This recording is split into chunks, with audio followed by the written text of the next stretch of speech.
So how can we generate this BFS and DFS spanning tree? Okay, so we'll generate this spanning tree for this given graph. ये ग्राफलाई हुने गरेर हामीले BFS र DFS spanning tree बनाउँछौँ है. अब कसरी बनाउँछौँ त्यो हेर है त. So you can start with any node. अब क्वेशनले भने अब हामी त्यो नोडबाट स्टार्ट गर्छौँ हैन भने जुनसुकै नोडबाट स्टार्ट गर्न सकिन्छ. So let us suppose म स्टार्ट गर्छु.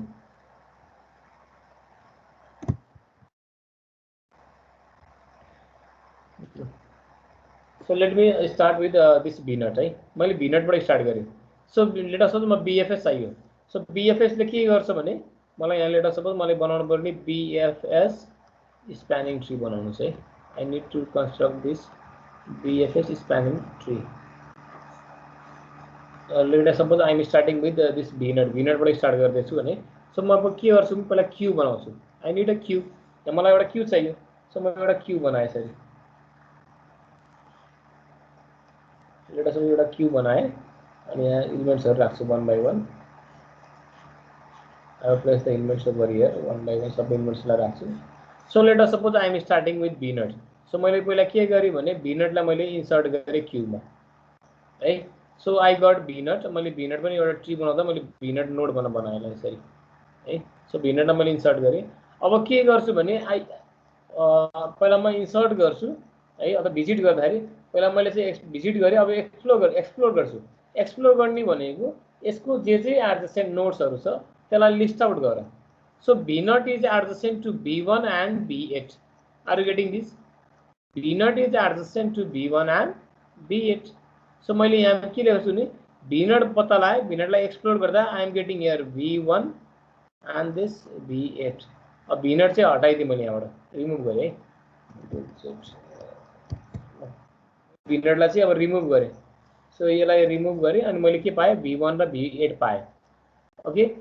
So what I will do is first in first out. So पहिला इन भयो B nut लाई मैले एक्सप्लोर गर्दा B1 र B8 पाएँ भने B nut पनि हट्यो. अब B1 र B8 छ. Now I will explore this B1. अब हेर first in first out. So पहिला B nut इन मा थियो B nut आउट भयो. अब B1 लाई हेर. So B1 लाई एक्सप्लोर गर्यो भने यसको एडजेसेन्ट नोड के छ? What are the adjacent nodes? The adjacent nodes are B nut already listed, B8 already listed and B3. So मैले यहाँ के पत्ता लगाएँ नयाँ नोड के पत्ता लगाएँ B3 पत्ता लगाएँ. So म B3 लेख्छु अनि B nut बाट B1 जोइन गरिदिन्छु. I joined this B1 है. अब हेर so B1 लाई पनि एक्सप्लोर गरेँ. I explored this node and I found that B3 is the adjacent node. So I have listed B3. अब मैले यसलाई एक्सप्लोर गरेपछि यसलाई पनि यहाँबाट डिलिट गर्छु भनेको योबाट आउट गर्छु. First in first out. B1 पनि आउट भयो. अब कसको पालो आयो? Now which one is it?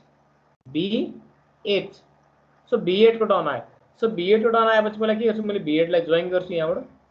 B8 आयो. अब B8 लाई मैले एक्सप्लोर गर्छु. I will explore B8. So on exploration of B8 I found B1 already listed भइसकेको छ. B nut already listed. B2 and B7 जुन चाहिँ अर्डर लेखे नि हुन्छ है. पहिला B7 र B2 लेखे नि हुन्छ है. So it's up to you. So मैले B2 लेखे अनि यहाँ B7 लेखे. B2 and B7. Now अब के गर्छु? Again I will remove this B8 किन I explored this. मैले यसलाई एक्सप्लोर गरेपछि यसलाई हटाइदिन्छु.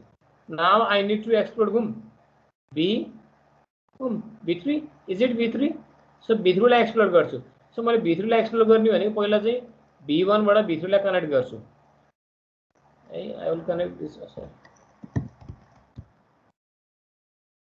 किन हेर B1 बाट हेर त B1 बाट सरी B1 लाई एक्सप्लोर गर्दा अलिकति मिस्टेक भइसक्यो. फेरि सुरुबाट गरौँ.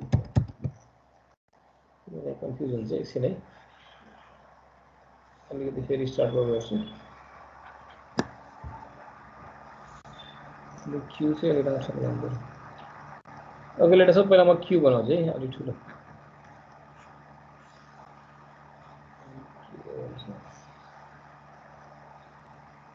सो राम्रोसँग बुझ्ने प्रयास गरे के भइरहेछ. कुनलाई रिमुभ गर्ने कुनलाई चाहिँ नगर्ने कसरी गर्ने भन्ने कुरा चाहिँ राम्रोसँग बुझ्छ अनि सकिन्छ तिमीले गर्नु. Okay okay let us suppose I am starting with B nut. So B nut लाई स्टार्ट गर्छु भने B nut लेख. सो मैले B nut लाई पनि के गरेँ अब ट्री बनाउनु छ मैले B nut लाई राखेँ. त्यसपछि B nut लाई एक्सप्लोर गर. On exploration of B nut you found whom B1 and B8. B0 लाई एक्सप्लोर गर्दा B1 र B8 पाए। सो B1 पनि लेख, B8 पनि लेख, अनि B0 लाई हटाइदियो, यसलाई एक्सप्लोर गरेको। You explore this B0, so remove it. B0 लाई एक्सप्लोर गरेपछि यसलाई रिमुभ गर, सो मैले यसलाई रिमुभ गरिदिएँ। सो एक्सप्लोर गर्दा यु फाउन्ड हुम, you found B1 and B8। So B1 र B8 लाई लेख, यहीँ जोइन गर, अघि नै जोइन गरेको थिएँ मैले, पछि जोइन गरेको थिएँ, मिस्टेक भइरहेको थियो। So you join this, so you found B1 and B0 from B0। अब हेर, सो B0 गयो, एक्सप्लोर गर्यो। Now you need to explore this B1, you need to explore this node B1। So on exploration of B1 you are finding B0, B8 and B3. So B0 and B8 is already there, B3 is not listed, list it down. So B3 लेखा यहाँ भन्छ B1 बाट B3 भेटे हो ना, so B1 बाट B3 पनि यहाँ जोड, अनि B1 लाई एक्सप्लोर गर्यो, B1 लाई डिलिट गर्यो यहाँबाट, just first in first out. Now you need to explore whom now, अब कसलाई एक्सप्लोर गर्ने, you need to explore B8, B8 लाई एक्सप्लोर गर्नु पर्यो। So how do you explore B8? So on exploring this node B8 the adjacent nodes are B2 and B7. These are already listed, है, so चलो छोड़ दिने B2 and B7. So जुनसुकै order लेख्नु पाइयो है, so you can write simply B2 and then B7. So मैले यहाँ लेख्छु है, B8 बाट एक्सप्लोर गर्दाखेरि I found this B7 and then I found this B2. So इसको अनि इसको ट्राभर्सल पनि लेख्नु पर्ने, लेखिँदैन।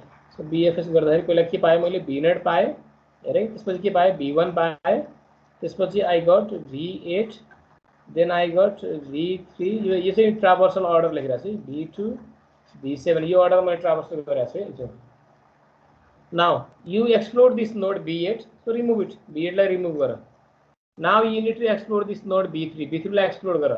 On exploring B3 you obtained, यिनीहरू त अलरेडी लिस्टेड भइसक्यो, यसलाई हटाइदिनु, no need to write. So you obtained B4 and B6, B4 र B6 पायो। सो तिमीहरूले यहाँ B4 लेख्ने एन्ड B6 है, you right here B4 and B6। So मैले यहाँ B4 लेखेँ अनि यहाँ B6 लेखेँ। सो यो दुईवटा नोट्स पाएँ, मैले यहाँ B4 पनि लेख्छु, B6 पनि पाएँ, B6 पनि लेखेँ। सो B3 बाट है मैले के गरेको, B3 लाई एक्सप्लोर गरेको। So I will remove this node B3, अनि मैले चाहिँ के गर्छु, B3 बाट B4 र B6 पाएँ। So I will write here B4 and then B6। So यहाँ पुगेर B6। Okay, so now I need to explore this node B2. B2 explore गर्दा के पाउँछु, B3 B7 B8 already listed, सबै listed भइसकेको छ, no need to do. So already explore, यसलाई हटाइदिने, डाइरेक्टली रिमुभ इट। यसबाट कुनै नयाँ आएन कि, न्यू नोड आएको भएर लेख्छु, न्यू नोड आएन। Now from B7 you explore B7, B7 explore गर्दा के हुन्छ, is there any new node, B6 पनि लिस्टेड भइसक्यो, B3 already listed, so B7 बाट के आएन, हटाइदिने। Now you need to explore B4, on exploring B4 you are getting what, B5, B4 लाई एक्सप्लोर गर्दा B5 भेटिएको छ। So I will simply write here B5, मैले यहाँ के लेख्छु, यहाँ मैले B5 लेख्छु, यहाँ पनि मैले B5 लेख्छु, अनि के गर्छु, मैले एउटा D4 बाट B5 मा ड्र गर्छु, न ड्र गरेँ। Now I will remove this, B4 लाई हटाइदिएँ। अब B6 लाई एक्सप्लोर गर, अलरेडी एट द सेट सबै हटाइसक्यो, यो पनि हटाइदिनु सिधै। So this is your traversal. So traversal कुन अर्डरमा हुँदो रहेछ हेर त, कसरी ट्राभर्सल गर्ने छ, पहिला तिमी यो नोड भिजिट गर्दै रहेछ, यो नोड भिजिट गर्दा के हुन्छ, दोस्रो लेभल यो हुन्छ, तेस्रो लेभल 2 3 भयो, एउटै लेभल। त्यसपछि 2 लाई एक्सप्लोर गर्दा के भेट्यो तिमीले, B3 भेट्यो, यो चौथोचोटि एक्सप्लोरेसन हुन्छ है। त्यसपछि यो भेट्यो, त्यसपछि यसलाई एक्सप्लोर गर्दा के भेट्यो, you got this and this. त्यसपछि यसलाई एक्सप्लोर गर्दा के भेट्यो, यो भेट्यो र यो भेट्यो, यसलाई एक्सप्लोर गर्दा के भेट्यो, अनि फेरि लास्टमा गएर कसलाई भेट्यो, यसलाई भेट्यो। सो त्यही अर्डर हो कि, पहिला B0 एक्सप्लोर गर्छु, B1 then B8 B3 B2 B7 B4 B6 and B5। Do you get this, बुझेछ यो कुरा? So this is the spanning tree. हेर त स्प्यानिङ ट्री हो किन, is it the spanning tree or not? Let's look at the diagram जुन हामीले यो बनाएको छ, is it the spanning tree or not? हेर त कतिवटा नोड्स छ, how many nodes are here? So 1 2 3 4 5 6 7 8 9, 9 वटा नोड्स छ भने ट्री हुनलाई कतिवटा एज चाहियो, 8 वटा एज चाहियो। Is your 8 edge or not? 1 2 3 4 5 6 7 and 8 सबै नोड्सहरू जोइन्ट भएको छ, कनेक्टेड छ। So this is what, this is a BFS spanning tree.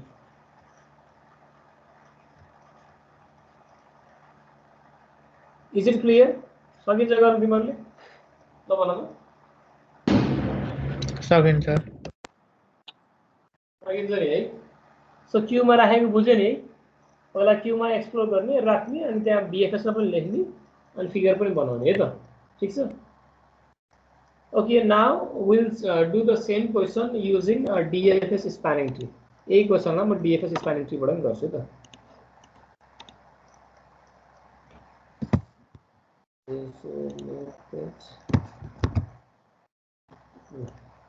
So I will solve the same question using DFS spanning tree. So यसलाई DFS spanning tree बनाउँ है त कसरी गर्ने DFS spanning tree. So we need to find the DFS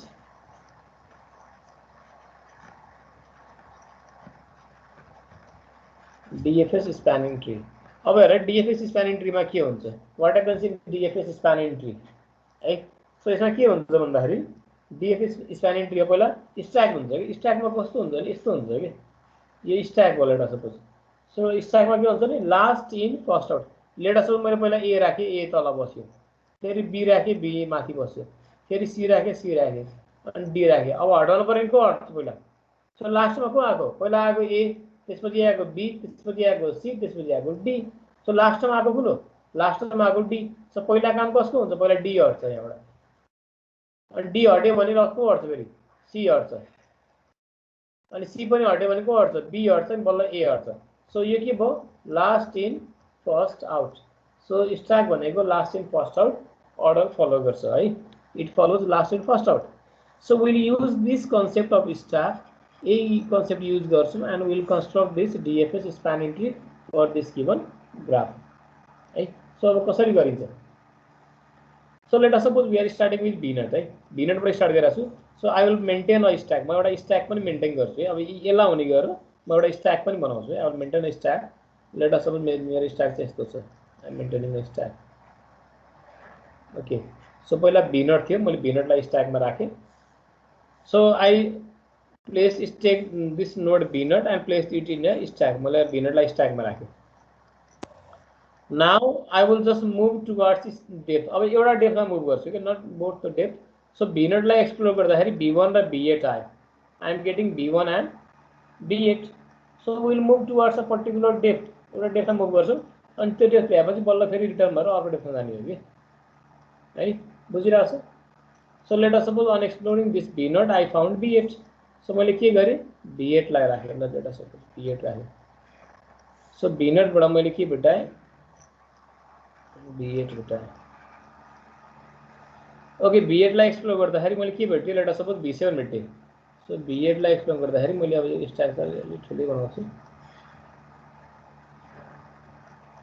ल b8 लाई explore गर्दा मैले b7 पनि भेटेँ देन b7 लाई एक्सप्लोर गर्दा डेटा सपोज मैले b6 भेटेँ भेट्न त मैले यता पनि भेटिरहेको छु है त्यसलाई मैले एउटा डिरेक्सन मात्रै हेरिरहेको छु कि so let us suppose I got b6 मैले b6 लेखेँ अनि b6 लाई एक्सप्लोर गर्दाखेरि let us suppose I am finding b5 मैले के पत्ता लगाएँ b5 पत्ता लगाएँ सो b5 पनि लेखेँ अब b5 लाई एक्सप्लोर गर्दा let us suppose I am getting b4 मैले b4 पत्ता लगाएँ सो b4 लेखेँ मैले यहाँनिर so b4 Okay, on exploring this b4, I am getting b3. So b3 पाए. ये सजिलो फिगर बनाएको भन्ने हो यसमा. अब b3 लाई एक्सप्लोर गर्दा let us suppose I am getting b1.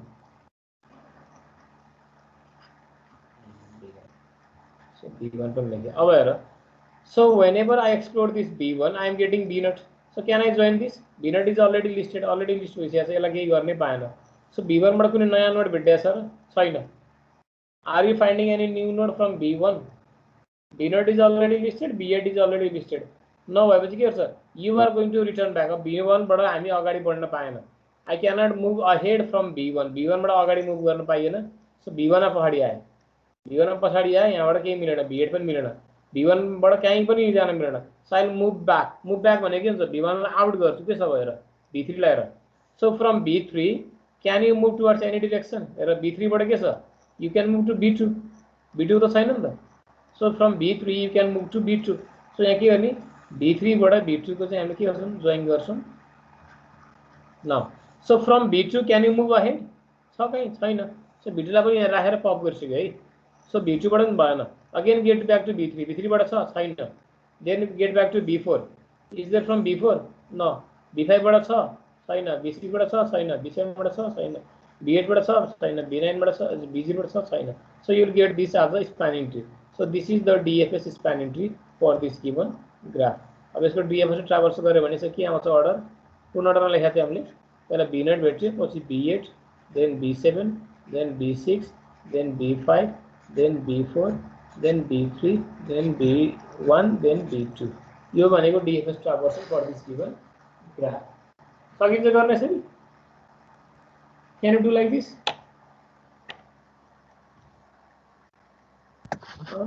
सकिन्छ कि नहीं B8 बाट B2 जान पाउन है B8 बाट B2 जान यु क्यान गो A2 गएको भए यस्तो हुन्थ्यो यु क्यान गो जस्तो मैले पहिला B9 लेखेँ स्ट्याकमा अनि B8 आयो ठीक छ जुन जसरी जान पाइयो कि तर एउटै डिरेक्सनमा मुभ गर्यो तिमीले B2 लेख्यो फाइन B2 लेख्न पाइयो सो B8 बाट B2 जोइन हुन्थ्यो के बुझ्यौ नि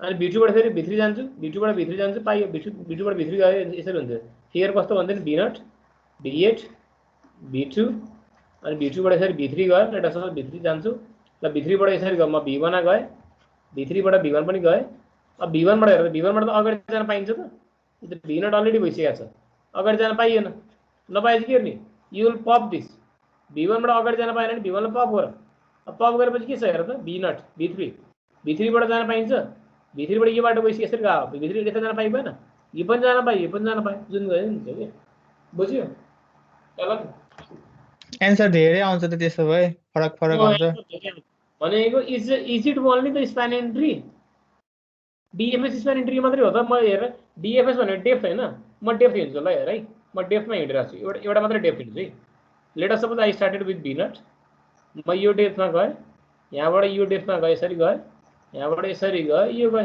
यो डेप्थ कम्प्लिट भयो यसरी एउटा डेप्थ भयो नि त अनि यो डेप्थबाट यताबाट जाने बाटो नभएपछि म यहाँबाट अर्को डेप्थ हेर्छु के यो पोइन्टबाट अर्को डेप्थ हेर्छु सो अर्को डेप्थ लेट अस मैले यसरी स्टार्ट गरेँ यसरी गए अब यहाँबाट अर्को डेप्थ जान पाइन्छ त पाइन्छ अर्को डेप्थ छैन यहाँबाट नभएपछि फेरि फर्केर आउँछ यहाँबाट छ अर्को डेप्थ छैन यहाँबाट अर्को डेप्थ छ भन्छ यो फर्केर आएपछि फेरि म यहाँबाट यसरी पनि जान्छु अनि हेर त so B0 B8 B2 B3 B1 then you will get B6 B5 B4 and B7 so यो पनि एउटा ट्राभर्सल हो DFS ट्राभर्सल हो बुझ्यो यसलाई बुझ्यो So DFS ट्राभर्सल भनेको एउटै हुन्छ भन्ने हैन के it's not same similar you are moving towards depth जहाँबाट जुन अर्डरमा जतातिर डेप्थ गर्न गए नि हुन्छ DFS पनि त्यस्तै हुन्छ जस्तो BFS पनि हेर त अघि नै फिगरमा मैले B0 बाट B1 र B8 लेखेको थिएँ नि त मैले पहिला B0 लेखेँ अनि B1 लेखेँ अनि B8 लेखेँ यसरी गरे हो नि त B0 पहिला आयो B1 आयो B8 आयो अब हेर मैले B8 र B1 लेख्न पाइँदैन पहिला B8 अनि B1 गर्न पाइन्थ्यो नि त पाइन्छ यो गरेर फेरि आन्सर फरक आउँछ बुझ्यो okay so I hope you got this points यो गर्न सकिन्छ जस्तो लाग्छ यार तिमीहरूले एउटा क्वेसन गर नि त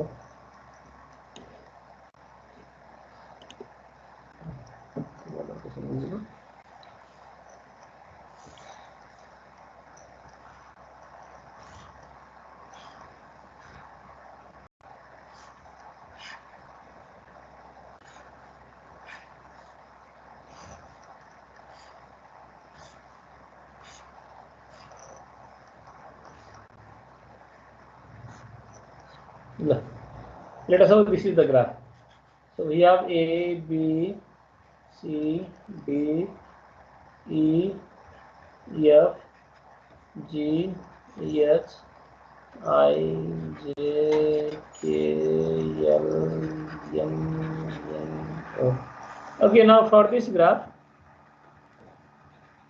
find the DFS and BFS spanning tree अब हेर है सबैको आन्सर एउटै आउँछ भन्ने कुरा चाहिँ हैन it's not that it's not a same answer for everybody है so your answer may differ but the process is और द कन्सेप्ट इज सेम है डिफरेन्ट तिमीहरूले नोट्सहरू लिएर डिफरेन्ट एन्सर आउन सक्छ। Okay, for this given graph find the DFS and spanning tree, BFS spanning tree. You start with this node I है, तिमीहरू यो नोड आईबाट स्टार्ट गर है, यसलाई चाहिँ स्टार्टिङ नोड लिएर यहाँबाट यसलाई स्टार्ट गरेर त बिएफएस र डिएफएस स्प्यानिङ ट्री बनाऊ। गर, यु डु इट योरसेल्फ। तिमीहरूले क्वेसन गर।